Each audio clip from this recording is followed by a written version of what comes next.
I mean, the third quarter was about as bad of Knick basketball as I've seen all season. The Celtics were in the bonus with 9 minutes remaining. The Knicks only scored 17 points. If it hadn't been for that disastrous third quarter, and the Knicks would have been in a good position. I get the fourth quarter was a blowout, but to that point, the Knicks weren't even trying. I mean, I'm honestly surprised that the Knicks did this. I'm not surprised they lost, but I'm surprised that they just came out flat with no sense of urgency. And they sort of just gave this game to the Celtics. Now, give them credit. They had a great defensive game. Boston, Luke Cornett ends up finishing off of the bench with 7 block shots, a plus 20. Peyton Pritchard was a plus 24. The entire starting five outside of Porzingis, who we're not even going to count because he's clearly not even right, was a plus. I mean, Jaylen Brown plus 28, Derek White plus 26, Drew Holiday plus 23. Boston defensively absolutely gave it to the Knicks, and they forced us into tough shots. But that's been the entire series. The Celtics have played good defense. The Knicks have just been able to put together good stretches. And even though in the third quarter the Knicks were awful, I'm still thinking like they've got a good chance to come back. But it just never happened. It seemed like the Knicks wanted to get this done at home in Game 6, which is Friday. And that's the annoying thing as well, is we've got to wait 2 more days for the Knicks to play. I mean, I would have loved to get this series over with and then fixated my attention towards the Indiana Pacers, who finished off their series on the road last night in Cleveland. And I think that's the difference between a team like the Pacers and a team like us, the New York Knicks, is that the Pacers, they just smelt blood in the water. Tyrese Halliburton looked like a man possessed, and man, did he go off. He was like 6 of 10 from 3. But the Knicks didn't win, now, albeit, yes, even like without Tatum, I mean, the Celtics are still really good. And I mean, they're a championship team, so they have that going for them. But it's just an unexcusable loss. I think the Knicks will learn from this. I honestly think it's good that the Knicks got blown out.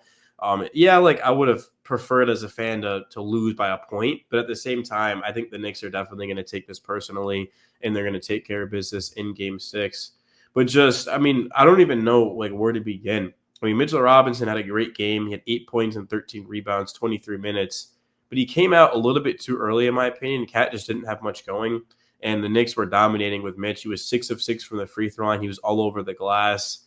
And his ability to set screens is huge too. Mitch also had a block and 2 steals. He was dominating this game, man.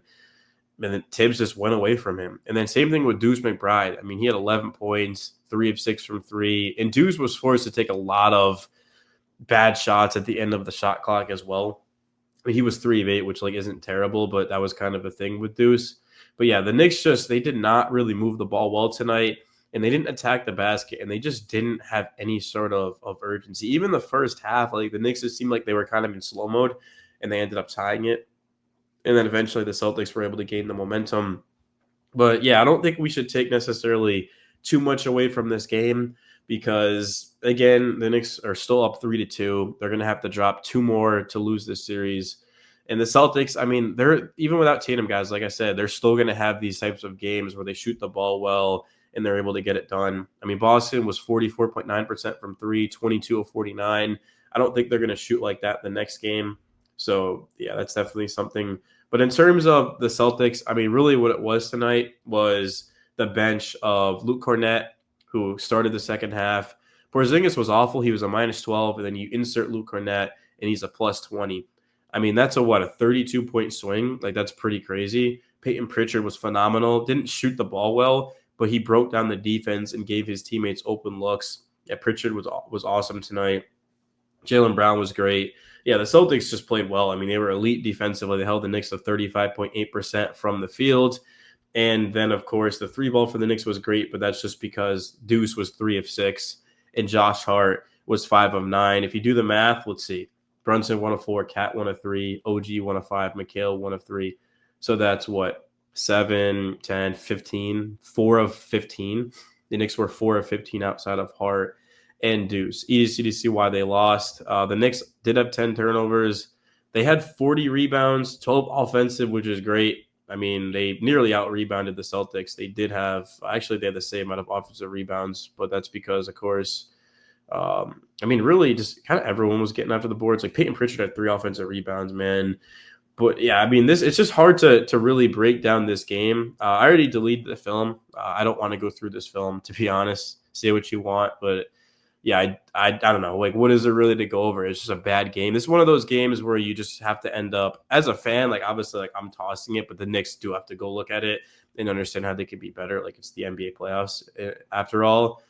But yeah, I would have liked to see personally just Mitch and Deuce get a little bit more minutes tonight. I think they were like really the two things that were going for us. And Josh Hart was phenomenal. He had 24 points and he kept us in the game. He knocked down threes. He was aggressive. He had a huge gash in his eye too. He got elbowed by Cornette. But even though Hart was phenomenal, he's going to have to continue to shoot the ball well because the Celtics aren't even guarding him. They're daring him to shoot the three. And we saw at the start of game 4, the Knicks were using Hart more in the pick and roll.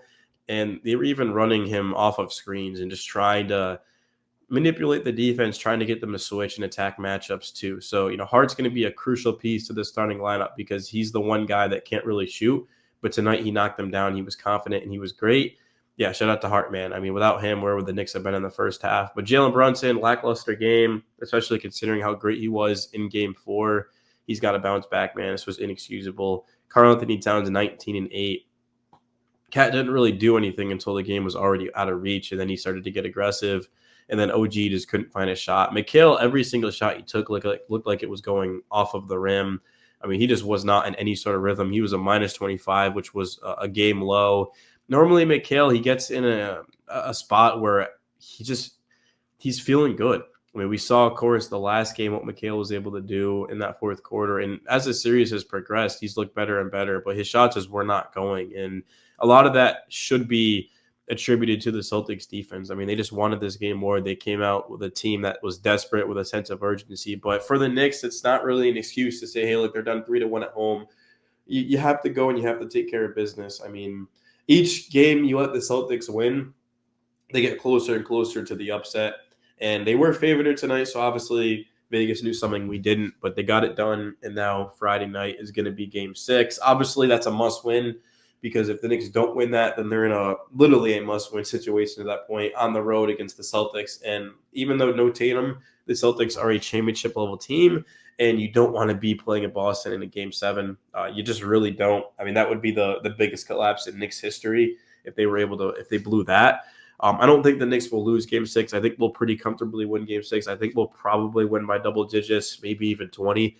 I don't think it's going to be close. I think the crowd's going to have this Knicks team going. That was something that was missing tonight in that third quarter was just the Knicks crowd pushing this team. And the Knicks they're a different team there, man. And that's why they've got to win this series because they're going to have home court against Indiana. But, yeah, that's really all I got, guys. I'm sick, as you can tell, with my sinuses. And I normally don't make videos after losses, but I just don't want to go 3 days without a video today, Thursday, and then up until Friday. So, yeah, smash the like button. Do me a favor, man.